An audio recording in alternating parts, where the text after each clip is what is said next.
নেতাকে যদি ভুলে খাই তাহলে আমরা সবচেয়ে বড় ভুল করবো। আমরা এই কাজটা আমরা না করে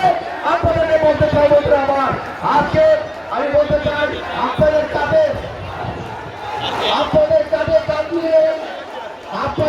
কাজ নিয়ে রাজপথে আমরা ব্রাহ্মণবাড়িয়ার মাটিতে রাজনীতি করবো, রাজনীতি থাকবো, সবাইকে নিয়ে দলের লোকদেরকে নিয়ে কাঁধে কাঁধ মিলে আমরা দলকে ঐক্যবদ্ধ করব এবং সামনের দিকে নিয়ে বন্ধুরা আমার। আমি সেই সাথে আগামী দিনে বিএনপির যে নির্বাচন হবে সেই নির্বাচনে আপনারা স্বতঃস্ফূর্তভাবে দানিশের পক্ষে যাকে প্রার্থী হোক, ইঞ্জিনিয়ার খালিদ হোসেন মাহবুব সাহেব আমাদের এক প্রার্থী, আমরা প্রকাশ করব এবং প্রত্যেককে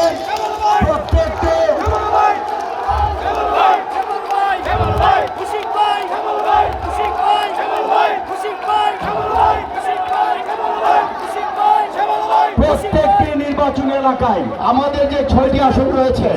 এই 6টি আসনের যাকে অনেক কষ্ট করে বিভিন্ন উপজেলা থেকে, বিভিন্ন ওয়ার্ড থেকে, বিভিন্ন ইউনিয়ন থেকে আপনারা যারা কষ্ট করে আজকে আমাদের আনন্দ যোগদান করেছেন, তাদেরকে ব্রাহ্মণবাড়িয়া জেলা বিএনপির পক্ষ থেকে জানাই আন্তরিক শুভেচ্ছা ও ধন্যবাদ। প্রিয় ভাইয়েরা আমার, এই পর্যায়ে নিয়মের ব্যতিক্রম ঘটে